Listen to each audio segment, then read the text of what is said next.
Lawwin Media Network. Bringing to you the most relevant content across all platforms. Business, legal, politics, health, lifestyle, and entertainment. Your source for all the news and updates in the greater Houston community from Texas and all over the world. Get informed and empowered with Lawwin Media Network.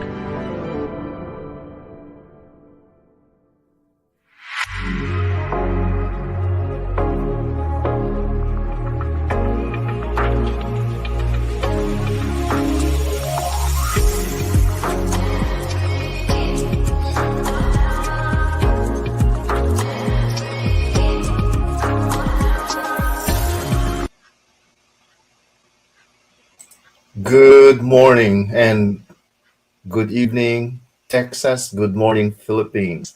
Welcome to our show, Beyond Health and Wellness, Empowering Conversations with Dr. Rich and Nurse MJ. I am your host today, Dr. Rich, and Nurse MJ is not with me today. She has her day off, and so we are going to continue with our discussion today. So first of all, we welcome our viewers all the way from north to south of the Philippines, from Luzon to Visayas and then Mindanao and back. Welcome also to our viewers in Texas and all the way to the East Coast and in the West Coast as well. Thank you very much for being with us today. This is your podcast show, Beyond Health and Wellness. If you have some questions, you have comments, you have testimonies, or anything at all, put it in the chat, and then we will acknowledge it and address some of the questions that you will have. If you have questions in our previous podcast that you have viewed after the live show, please feel free to also reach out to us with your concerns, and we will be happy to provide answers and enlightenments for you. Now, I'd like to make mention that this show is about holistic health and wellness, but it's also about everything that surrounds with holistic health and wellness. This is not a program where you get a diagnostic or official advice on your health condition. You want to go to your primary healthcare provider.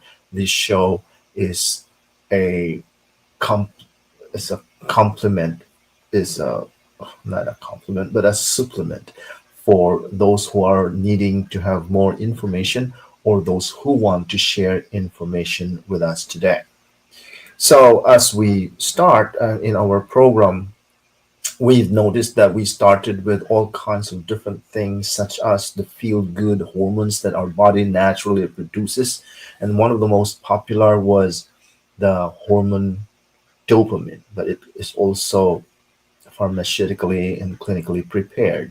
So we have the dopamine, but it is abundant in our body, and there are ways to manipulate them so that we can utilize the benefits of dopamine.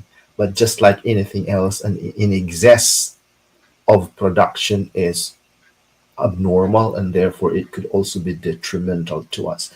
Dopamine is very highly addictive, and because it feels good, you'll be looking for that which makes you feel good and keeps looking and looking for it. It's just like narcotic or smoking or alcohol, and you want to make sure that you don't have a constant overdose of it. Right now in the United States, we have an ongoing campaign for a national election for president and vice president seats in the national government.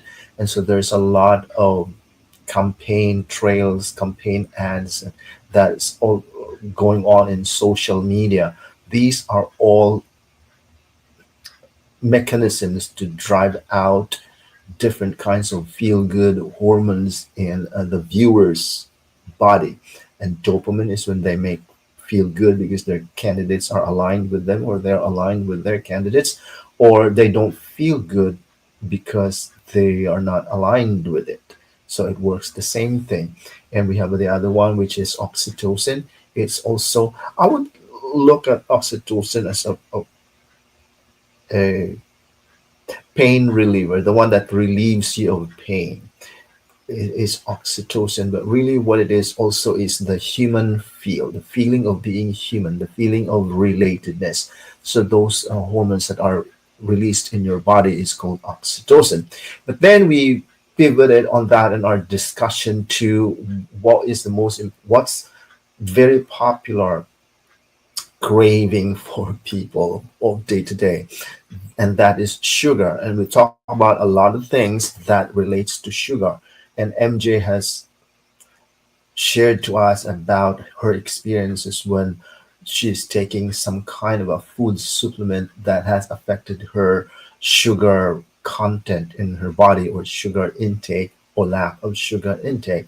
So if you all, it's the same thing, right? It's, you feel good when you have that sugar, so your body will increase the release of dopamine because you feel good. When the sugar is down, then you don't feel good. So it's also, then you start looking for the dopamine, which is making you feel good. And what makes you feel good is the sugar. So you look for sugar. So it's a constant cycle of craving and then having an overdose of it, and crushing and then overdose of it. When you have a very high amounts of sugar in your body, you have hyperglycemia. When you have very low amounts of sugar in your body, you have hypoglycemia. So both are destructive, both are dangerous and very risky. So you want to have a normal amount of sugar, and the normal amount of sugar we found out last time we talked was that you can have 50, but that 50 is really pushing it. You want to have half of that, which is about 60 spoons of sugar every day, and that will be about 25 grams. So you want to just 25 grams is about 6 teaspoons. So you want to just stay at that level. But really, when you just drink one soda, that's already how many? 110 uh, milligrams of, or 110 milligrams of sugar. So that's already a lot. Plus, you're going to eat rice, you're going to eat this, you're going to have some chips, and you have some, and then another soda. You're overdosing with sugar, right? And then there's going to be a fluctuation of that, and then you dive down, and then you have hypoglycemia. So both have a lot of health disadvantages. So you want to stay within. Now, when we talk about sugar, we talk that there's an abundance of sugar. It's killing us. It's the one that's killing us. You want to go diet, but your diet has a lot of sugar in it. No way. There's no way. So the first thing that you would really want to do is to make sure that you are very clear about it, which is to reduce that sugar to zero added sugar, if you could, right? Now, I'd like for us to be very mindful of this, because a lot of people will do that, avoid this, avoid that, not eat this, not eat that for a day. And then after that, then they go binge again. It is very important to understand that it's not a one day thing, it's a constant battle until you have set your mindset to it, because it's really a mindset. Your focus about not taking more sugar influences your behavior.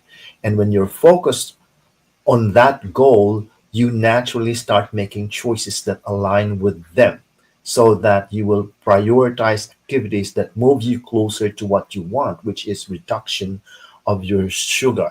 So you really want to, first of all, influence your mindset, because we grow up, and I don't know what is the age average of our viewers, but we definitely are adults, I would assume. And because of that, we already spent a good number of years ingesting sugar on a constant automated way. So it's on autopilot, that you like a cake, you like this piece of bread, you have that rice, and you have this pancit, you have this noodles, pasta, everything, pizza, every kind of thing. You don't care. It's just, you like it. And for many, many years, and then now you said you have a lot of sugar, you have to stay away from sugar. It's just not going to be that easy. But if you are very clear about doing that, you want to take it one day at a time. In fact, hour by hour every day if you could. Now, that's a lot of hard work, a lot of hard work to bring you back to where you started before you ingest sugar on a regular basis. So you want to prioritize, but in order to do that, you want to change that mindset. In order to change that mindset, you want to have a clarity of what you want, and you align your thoughts, feelings, and actions with those goals. If you have an increase of dopamine, which is you feel good, you align that with because of the success of what? Reducing sugar or not eating any food item that has added sugar in it. We start with added sugar because most of the food that we eat already contains sugar in huge amounts. So we'll remove the added sugar first. If you can find food items that have no added sugar there, then you are in the right position. Now we also talk about now, hang on. Before we do that, we talk about changing this because it starts to influence our brains. We call that neuroplasticity. Neuroplasticity means that your brain is constantly adapting and rewiring based on your experiences and focus. And in that case, sugar. You've been eating sugar all your life, and then you have to not eat sugar. So you switch. So when you're switching, you are changing your neuroplasticity because a brain is like a plastic, right? It's a plaster cast. You can shape it the way you want it, but it's also influenced on the day to day. Now, if you hang out with people who eat a lot of sugar, naturally you get to eat those sugar as well. So you want to really change that. And I remember that we talk about rice, for example. Rice is grains, right? It's composed of grains, and that's good because they're grains. But a rice, when they are grown, they're already modified or influenced by so many different kinds of vitamins or nutrients that are supplemented so that it will grow healthy. So when it grows healthy from those fertilizers, it gets it as well. And when it gets it, now that's the kind of rice we have now. There's no way we can get rice that is completely different from the one we get from, the supermarkets or groceries. But there's a way to reduce the amount of glycemic index. It's what we call the GI or glycemic index of rice. When we cook rice, after it's cooked, when it's still hot, after it's cooked, put it in the refrigerator overnight and heat it the following day and eat it the same way. When you heat it the following day, it still tastes, feels, and looks the original rice that you cook, but it has reduced its glycemic index by about 30%. So you've already helped yourself. By doing that, you've helped yourself that it's already reduced. If you have a bread, right? You have a dough or a bread, you freshly cooked baked bread, you go put that in the refrigerator and cool it. Following day, you can heat it again and you can cook it. 30% of the glycemic index is gone. And so that's a good thing to have. We will continue to talk about this at, in our discussion after a little bit of a break. This is your program Beyond Health and Wellness, empowering conversation with Dr. Rich and Nurse MJ. We'll be right back.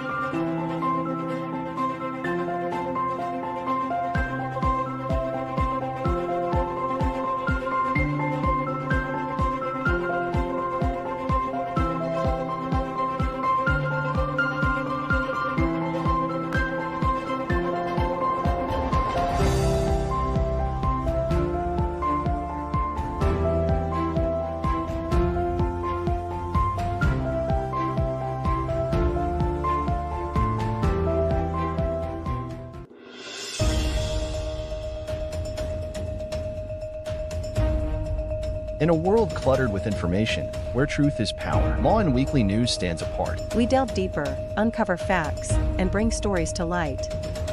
From political showdowns and economic triumphs to the pulse of the street and the heart of the community. We capture the moments that define us, stories that challenge, inspire, and transform. Tune in live Sundays 8 a.m. Central Standard Time and Sundays 6 p.m. All right, we are back. This is your podcast, Beyond Health and Wellness, empowering conversations with Dr. Rich and Nurse MJ. So let's continue about the sugar. First of all, let's have some notes. Number one, sugar is addictive. We agree with that, right? And if you have questions, please ask me, put in your chat, or even if it's just a greeting to someone else, send it along, send it our way. So let's talk. Sugar is addictive. The other one is sugar can be as addictive as drugs and alcohol. So it's the same thing. Thinking about or consuming sugar releases your dopamine in the brain, which can be difficult to avoid.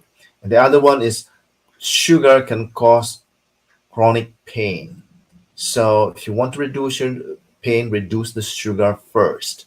And then the other one is eating sugar causes the release of insulin and stress hormones, which can increase inflammation and lead to chronic pain. So you'll have pain again. There's a lot of body pains or body aches that we encounter that can be treated or that can be reduced, if not gotten rid of, just by not taking in sugar. Okay. The other one is if you have sugar, you think you're full, but sugar can make you hungry. The more you have sugar, the more easily you can become hungry. So then because you're hungry, you eat some more. So it's a cycle again, sugar. And sometimes it's not sugar, but it's a sugar derivative, or it's a carbohydrate that has a lot of sugar.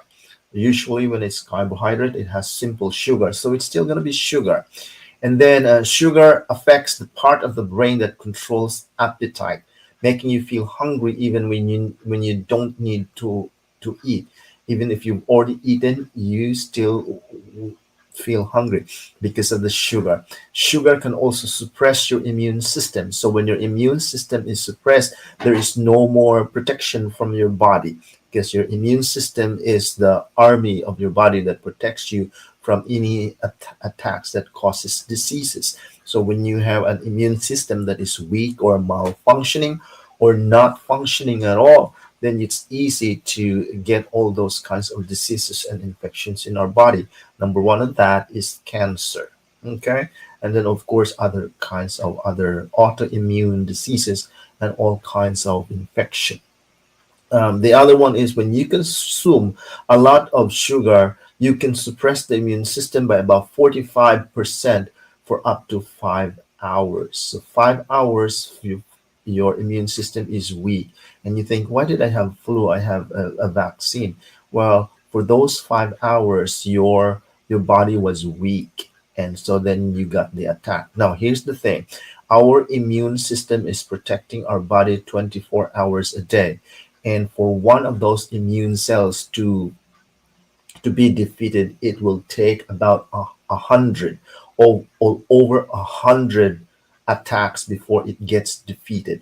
When it gets defeated, because it's already too much attack of bacteria, viruses, and all of that, and then it gives up. But it takes over 100. That's how strong it is. Okay, for just one immune cell. Now remember, this is an immune system, so there's a lot of immune cells trying to protect us 24/7.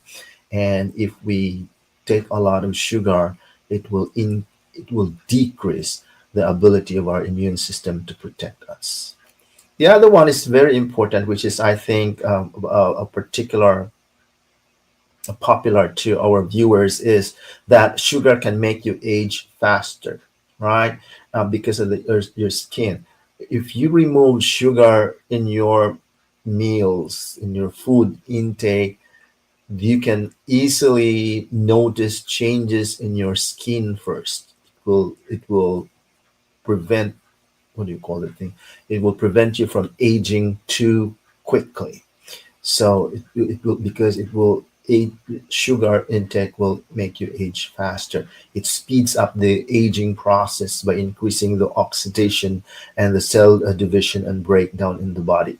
And then the other one is, of course, it damages your liver. Now, you know that liver, a lot of things that are metabolized in our body are metabolized in the liver, especially the medications that we're taking, prescription medications, all kinds of things, food supplements, food, everything. They are the nutrients that are that we put in our body. They are metabolized in our liver. And so, but if there's a lot of sugar, then it damages the liver, and then our metabolism is compromised. The other one is if you overload your body through overeating sugar, your body's detoxification system can be damaged also. So that's another thing to look at your liver and your kidney as well. And then too much sugar can lead to fat accumulation. You want to remove your fat belly or belly fat, remove sugar in your diet. Okay.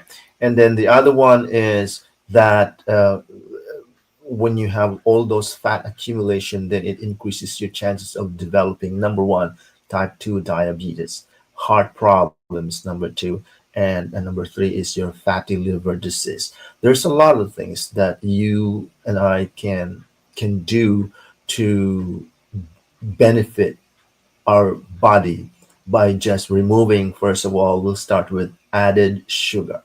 If you have a coffee, don't add sugar. If you have tea, don't add sugar. If you have, what else do you have? I remember one time I told I talk about my mom used to put sugar on our rice. So she put sugar on our rice and put ketchup on our rice, and ketchup has a lot of sugar, and then put some sugar in it, and so it's a lot of sugar already. So, but don't get me wrong, it's not like sugar is not helpful. Sugar is very helpful. It's just we are taking in excess. You take a look around you, the amount of rice you are taking with the pancit in it, and a sliced bread on pandesal, and all kinds of different pasta. All day long we're eating, and that's an overdose of sugar. Okay, so don't spoil your day, don't spoil your body. That's the only body you got. You will want to remove that sugar first. So I hope that is very clear. Now, in order to get that, no one gets there on the first day. Zero. The person that wants to avoid sugar doesn't avoid sugar on the first day and that's it. No, some people will take a lifetime to do that. But you want to be consistent and focus on what you want. You want to really be clear about what you want.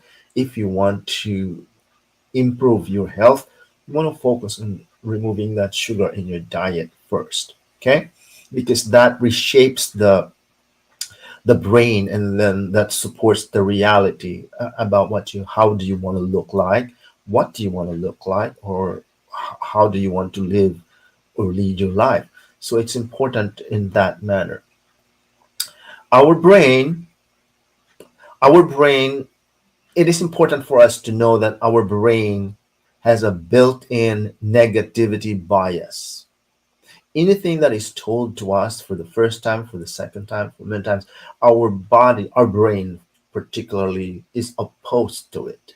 Okay, because we are wired, that's natural, we are wired to pay more attention to potential threats and problems of survival mechanism that can hold us back. So we want, that's why there is always a negative, because of the flight or fight, right? In that's the wiring of a human condition. So what you want to do is to practice persistence. You don't want to just think about reducing or eliminating sugar in your food or in your diet today because we're talking about it, and then after we talk about it, you also forget about it. Then it's not wired. You want to wire it in your mindset. You want to be consistent about it. You want to talk about it. You want to consistently talk about ways in which you can avoid sugar. Okay, but because that is very important. Now let's relate this to some of the things that, because sometimes we're talking about sugar, we're actually talking about the human condition here, and we're talking about the holistic health of a person. And when we talk about that, we cannot isolate that. We put that together holistically, and that makes the whole human being. Now let's take a look at the most successful, happy, and fulfilled people. I think I'm happy. I say that every day, but but also I put that as a practice in my life. But now just look around you and look at those most successful people, happy people, or fulfilled people in your life, and look at them around you, and look at them and see what sets them apart. Okay, and you will notice that it's not because they are, because of their circumstances, they were born into a rich family, or they have a lot of talent, they're actors in a movie or in a teleserie, or because they're just lucky. It's not about that. They are successful, they are happy, and they're fulfilled because of their focus. Okay, so put that in, because of their focus. You will only be successful, you will only be happy and fulfilled in your life based on how focused are you with the things you want to see happen in your life. So that's what it is. Look around you, and what sets them apart, you can recognize that, and it's focus. Now let's use that focus in getting you to your journey in reducing sugar contents in your daily diet. Use that, and focus on that. Train yourself to focus. Look at possibilities, because when you train yourself to focus on removing, let's just say, removing your sugar from your diet, every other circumstances will show up. There are possibilities that will show up. There are solutions, ways to control it, ways to remove it, or you run out of it and you don't want to buy some more of it. It's just because you focus on reducing that sugar intake. When you focus on that, possibilities will show up. You will see friends who are also in the same journey. You will see people that will keep talking about it. You will be in this podcast because you are drawn to the podcast that talks about how to avoid sugar, because that's what you want. That's what it is. The other one I would like to make mention is, okay, so I focus. So what now when I focus? You remember, when you focus, what is it that you're focusing on? Now, you want to focus on what you want to do, on what you want to see happen, not what you don't. Because if you focus on what you want, then what you want will happen to you. But if you focus on what you don't want, then what you don't want will also happen to you. Remember the dopamine, it works both ways. It also works on focus. When you focus on what you want will happen to you. But when you focus on what you don't want will also happen to you. So take a look at your focus. Maybe you're talking about avoiding sugar, but you're really not focused on it. You're really focused on not avoiding it. You want to go to the bakery, you want to go there because the craving is there. The focus is really what you don't want, not on what you want. But then if you focus on what you don't want and the bakery, right, you will end up in the sapinsa pit. We'll continue to talk about this after the break.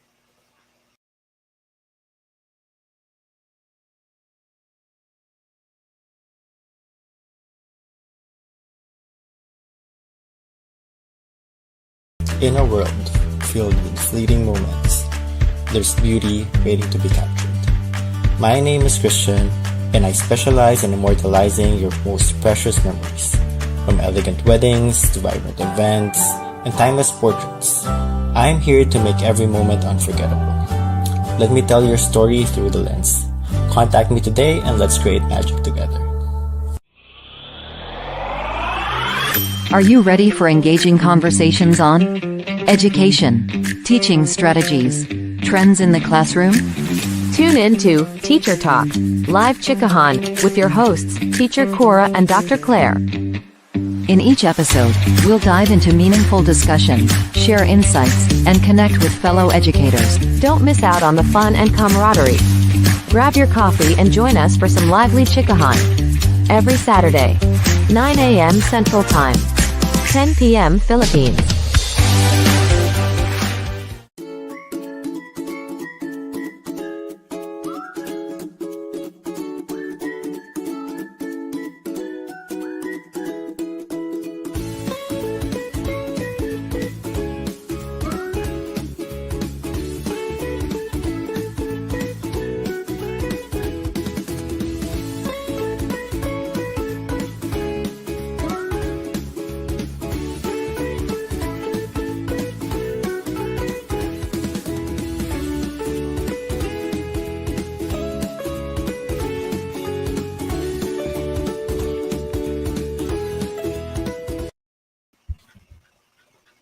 We're back. This Health and Wellness, Empowering Conversations with Dr. Rich and Nurse MJ. I'm your host, Dr. Rich, for today. MJ is off, and we are going to continue to talk about sugar and other forms of sugar, and we are going to relate that, how that contributes to our health and wellness, and how it contributes to the overall success of a person, not just in health, but also in so many other things in a person's life. Now, before we move on to that, we're talking about other names of sugar, and there are different kinds because you are looking into your ingredients or in the ingredients that are listed in the food products that you buy from the grocery. You can definitely see different kinds of names, but sometimes you can notice that they are sugar. So some of the names that we talk about that are sugar or common names of sugar are sucrose, glucose, you have fructose, you have maltose, you have lactose, you have dextrose, galactose. These are common names of sugar. The other one is you have syrups and liquids, high fructose corn syrup, maple syrup, rice syrup, molasses, agave nectar, honey, cane sugar, invert syrup. Those are different kinds of syrups and liquid sugars. Other processed sugars, we have the evaporated cane sugar, we have the brown sugar, you have the turbinado, you have the raw sugar, you have the coconut sugar, you have the confectioner sugar. These are the powdered sugar. And then you have other alternative names of sugar. Be very careful in looking at this in your ingredients. They are called maltodextrin, you have barley malt, caramel, fruit juice concentrates, sorghum, you have the beet sugar. And then sometimes there are names that doesn't sound like they are really sugar, but they are. Some of them are called ethyl maltol. Then you have the glucose solids, and then you have the golden syrup. You have the panela. You have the date sugar. This is the sugar from the fruit date, which is very, very sweet. And then you also have the sugar alcohol, which you can look in your ingredients. They are called erythritol. So remember that they are polyol, erythritol. Those sounding, they are sugar. Sometimes they just say 1 gram of this, but that's a lot already. Okay. And then there are other things in your gum, the chewing gum. You have this xylitol. And then you have sorbitol in some of those cough syrups. You have mannitol, you have isomalt, you have maltitol, and lactitol. So you have different kinds of other names. And then you have the sugar substitute, which is very common these days. You have the natural sweetener derived from the stevia plant, of course, that is called stevia. And then you have the artificial sweetener that's found in your soda, is aspartame. You can also have the sucralose, which is Splenda. It is also an artificial sweetener that is found in your food items or food products. And then the last one is the monk fruit extract. This is the most natural sweetener derived from the monk fruit. It's available in the market too. So just look around and look for those monk fruit extract. It is usually comes in a tiny bottle because you only drop 1, 2, or 3 drops in your, let's say, coffee or milk or whatever you want to sweeten, and then it tastes sweet like sugar, but it is not sugar. It's a fruit. It's extracted from the fruit. So that's what we're talking about. Those are other names of sugar. Now I mentioned about the immune system, and the immune system is very important factor in our discussion because it covers everything. It's the really one reason why we're here talking about wellness. When we talk about wellness, we're talking about the wellness of our immune system, because if our immune system is well enough, very healthy and strong, it is able to protect our body from any form of conditions or body diseases or illnesses. But if it's not, then it determines whether we have a condition, we have illness, or other kinds of infection and all of that. So it's important when you talk about food items, health, you're really talking about how you can make your immune system strong. Okay, that's really the goal there. There is a new science we call the science of nutritional immunology. They only talk about what kind of food combinations that will boost the the immune system function. So there are different kinds, and the ones that is really very popular here is the understanding that our, as humans, our food are supposed to be plant based. Okay, so we have all kinds of vegan, vegetarian, fruit only, fruitarian, all kinds of fishitarian, uh, uh, what else, carnivore, different kinds of understanding, different kinds of way of understanding this, and trying to make it look like this is their choice is healthy and the others are not as healthy, or they have better preferences. But all of them are geared towards understanding that we're all trying to defend and strengthen our immune system so that our immune system is ready and able to protect us from any form of attack of of attack from the outside environment, including pollution, including our lack of sleep or lack of regular exercise, because they come in threes, right? Regular exercise, proper rest and sleep, and nutrition. So they all come. You have all those three balance. It's like a foundation. It's like a pyramid, right? It's a pyramid.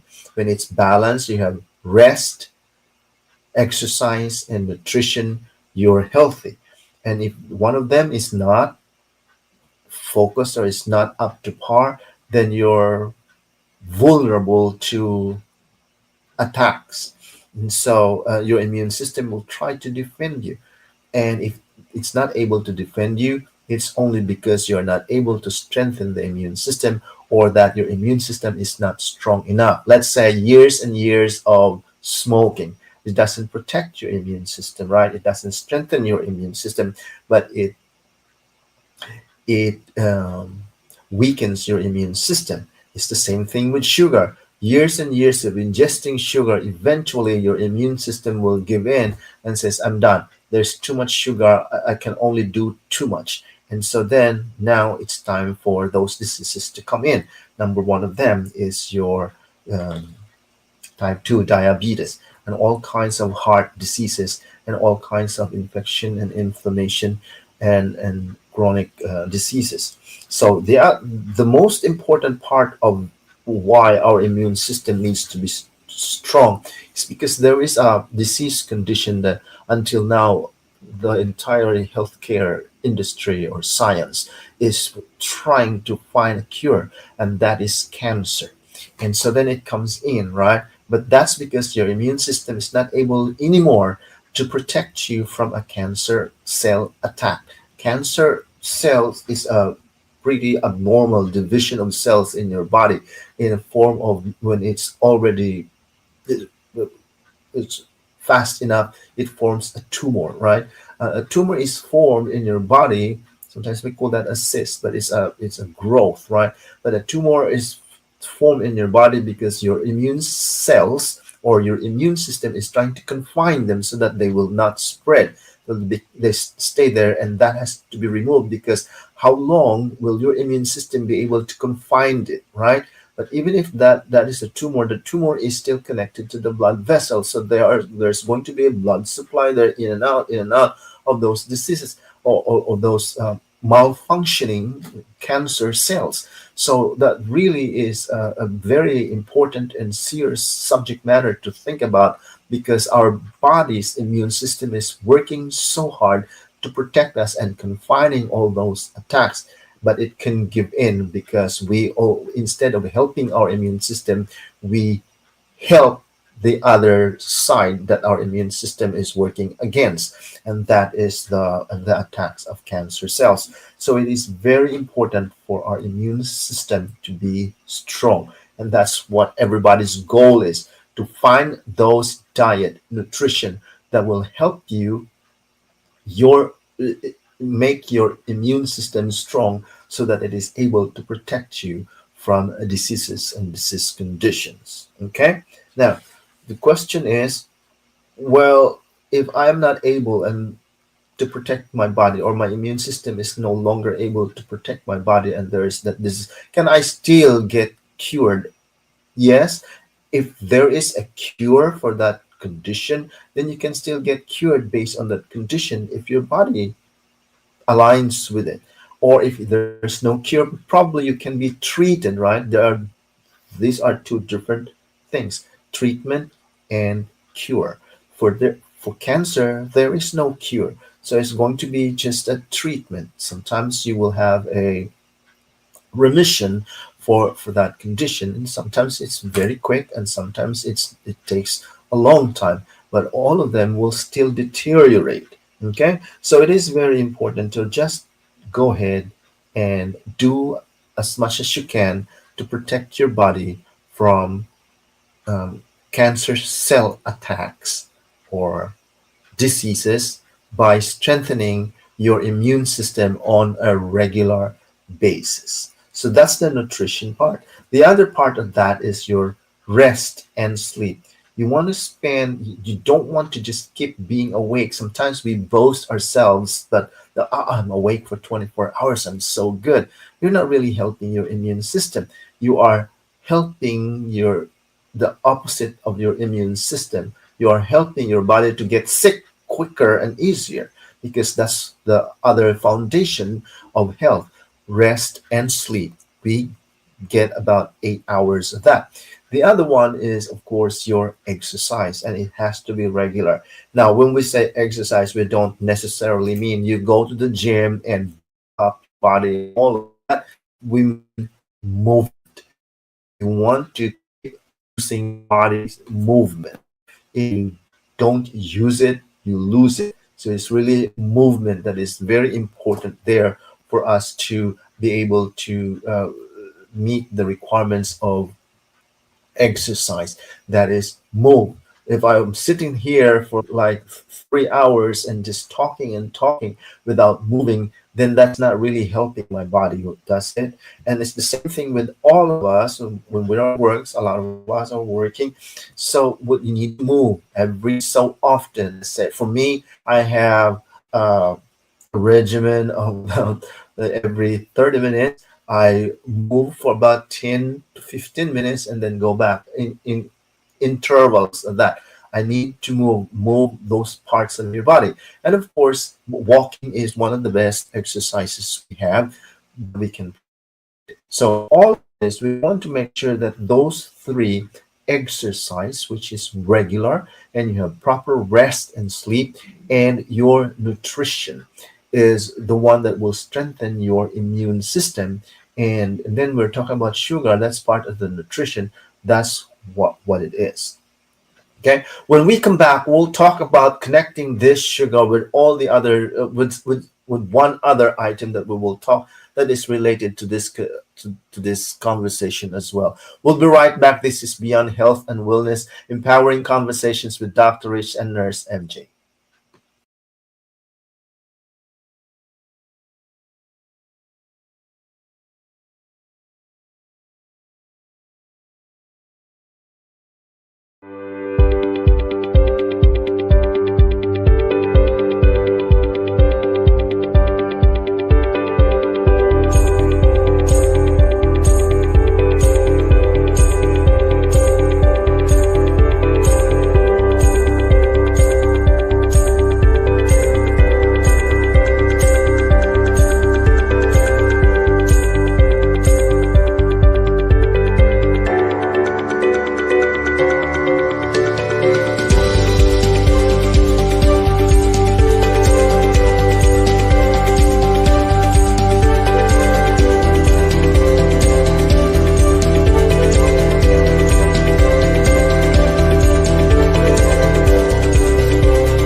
Welcome to Season 2 of the Pink Table Talk by Dr. Carly D. Tune in and let's think pink on Wednesday. Come join as we are creating community through conversation. This is our voice. We're diving deep into powerful conversations that inspire. We're back. This is Beyond Health and Wellness, Empowering Conversations with Dr. Rich, Nurse MJ. I'm your host today, Dr. Rich, and we are talking about the combination of factors that influence our health. And our health is our wealth, as they say. It is very important to stay focused so that we will achieve what we want with our health. You can't have a health that is up and down, up and down, up and down, because if you have a health that's going up and down, you can be very sure that it's going down eventually. So you want to keep it up and maintain it that way. Okay. So when we're talking about our immune system and the role it plays in protecting us from cancer and other forms of diseases, cancer particularly, but all other kinds of diseases, because if we don't treat them or they don't have a cure, they will graduate into cancer as well. And then, so then it's going to be trouble there. But there are other forms of diseases that we could also talk about, especially the ones that are related to sugar or sugar intake or high sugar intake for that matter, because our sugar is transported to our metabolic system by way of our body producing insulin so that it will carry it through so that it gets metabolized. And if there is enormous amount of sugar available in our body, it could overwhelm our insulin, our capacity to carry that sugar to get it metabolized, and therefore there is a breakdown of that carrying capacity. When there is a breakdown of that carrying capacity, that's when you get your diabetes, right? And then from diabetes, it's rolling down from there. So, you can still make sure you are healthy and try to recover as much as you can, but you've messed up a while back, and that's where you can only connect the dots looking backwards. So you look, and that's why you are here, because of the kind of practices, habits that you have done over the course of time. So now we're talking about, okay, so I'm going to try to avoid sugar. Got it. What are other things that are related to this? There are a lot of other things that we want to be cautious about. Our food industry is very, how do you call that one? I'd like to use the word contaminated, but it's just not appropriate. But it's that our food industry has a lot of challenges going through in terms of what ingredients we have and the veracity of those ingredients, that they don't cause sicknesses and diseases of the person that's ingesting those food products. And then one of those is the oil. We're going to talk about oil, and we are going to continue this for our next session as well, because it's such a huge and important topic. Because the thing that we need to understand is that there is no safe oil. All oils are bad. There is no good oil. That will be a basis of our discussion. Okay. Now, it is very difficult, especially for our Asian viewers and Asian followers, because it is very difficult to cook our food without oil. Okay, because we're used to that. It's part of the culture and all of that. And in understanding that, we're only going to focus on that kind of culture, because there's other cultures in the world that uses oil as well. But for us specifically, oil is very difficult to get rid of, because it's part and parcel of how we do things, how our mindset is, how we grow up, and how our culture is. It's very difficult to cook food without oil. Okay, in fact, we put it in almost every kind of food that we cook. If you go to a Filipino restaurant, you see all the food there are cooked with oil. Okay, if it's not cooked with oil, they add oil in it so that it will look and taste good to the Filipino palate. And it is very important to understand that there is no good or safe oil for that matter. There are combinations of oil, and there are different kinds of how oils are processed, or the sources of those oils that we could tolerate or we could understand how we can use it so that it will be to our advantage. But we will talk about that a lot when we meet again on our next podcast. So, the number one thing that I'd like for you to understand is there's no safe or uh, good oil. Okay, because you're thinking about, oh, I'm using this and this and this. No, as soon as it is oil, it's not safe anymore. I'm not saying you can't use that and should not, because there's no law that will prohibit us from using those oil, because they are part and parcel of how we cook our food. It's just not safe for our uh, daily consumption. And the reason for that is the way oil is processed. Okay, uh, oil is oil doesn't just come as an oil. It doesn't work that way. It comes from a source. We extracted that product from that source so that we have the oil. Okay, so some of those are, we call the virgin oil, which is pressed and it's not done anything. We just extract it naturally, and then we have the oil. The other one is processed oil or refined oil, which we use a process in order to get the oil out of a certain product or a source. For example, if the source is, let's say the source is olive, the olive fruit, we extract olive oil from the olive. We need a process, and the process to get the oil from the olive is what is very questionable, not questionable, but maybe very challenging and very somehow detrimental to the way we are now going to use oil. Because in order to extract oil from a source, you have to have a different kind of chemical. Usually it's hexane that we use. Hexane is, of course, a gas for our engines and all that. We use that so that it will bind to the oil content of that product, and then we can now extract it. And then we will just remove that processing content so that we have the natural oil.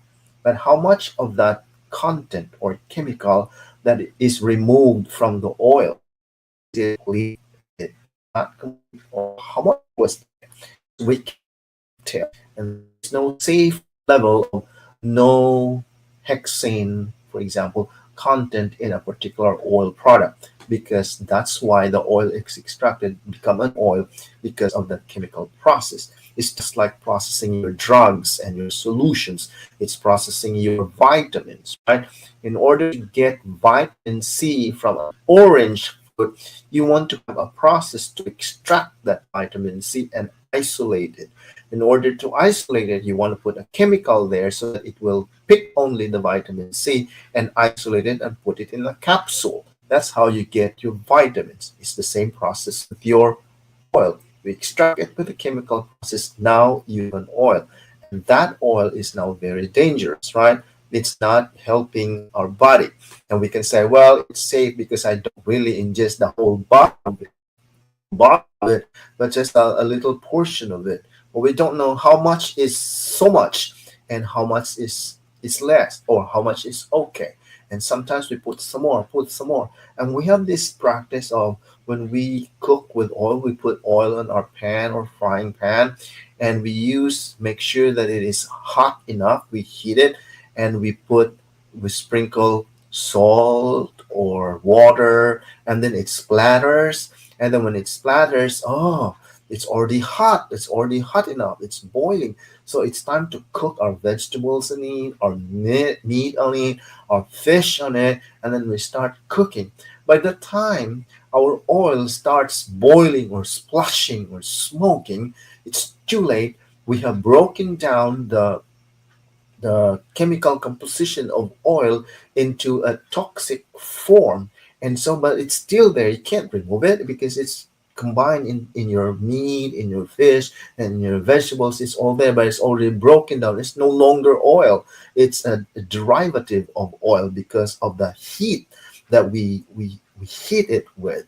And so there's a lot of complications there that we can talk about and really understand how this contributes to our overall health and wellness, especially when we are in a family and family gatherings and regular daily routine and cooking and preparing our food, and without knowing that We are the ones that are causing all of this because we use them so that we think that I'm going to be healthy by eating this, but your immune system is not wanting it because it's ingested with so many kinds that will weaken the immune system.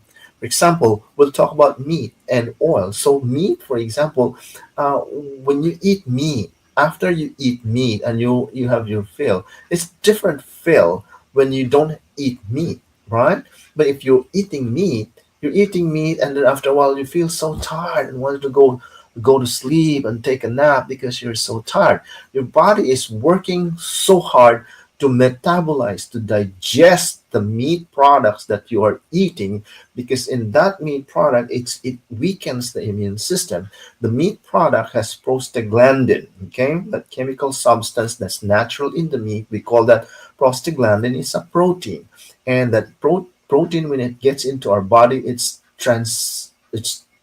changed into prostaglandin 2, which is what causes us to be weak. Our immune system is weak because of the prostaglandin 2 that is present in the meat that we ingest, and because it was extracted out of that, but we also cook it in oil. So now, instead of being strong, and our immune system is strong, our immune system is weak, it will work double time. First, work towards removing those products that causes it to be weak, and the other one is working double time to make sure we still get protected from the attacks from the outside environment, while already being weak. Is a lot of work for our immune system, and we are going to talk about this later when we come back. I'm so grateful for us to be here. If you have questions, if you want to ask questions for clarifications, or if you have something to tell us, share us about your experience about sugar, about dopamine, about oxytocin, about oil, anything that concerns about your health, probably exercise, or even how you get a good amount of sleep, tell us, and would like to reach out with you. If you have questions that need to be addressed, we will also try our very best to address that, and say hi to us, and we'll always be there to recognize you. And I think we have reached the end part of our podcast today. It was very good discussion. We will continue this, and we'll continue to talk about consistency in our diet and making sure that we are doing the right thing to protect our immune system and strengthen it. And but next time we will focus on the contribution of oil to our diet and to our health condition and our overall health. This has been your Beyond Health and Wellness. This is an empowering conversation with Dr. Rich and Nurse MJ. Nurse MJ is off today, and this is your host, Dr. Rich. I'll see you back on Friday, Texas time, and Saturday morning, Philippine time next week. We will continue on with our discussion on holistic health and what we can do to strengthen our immune system. Thank you so much for being with us. Have a great weekend, everyone.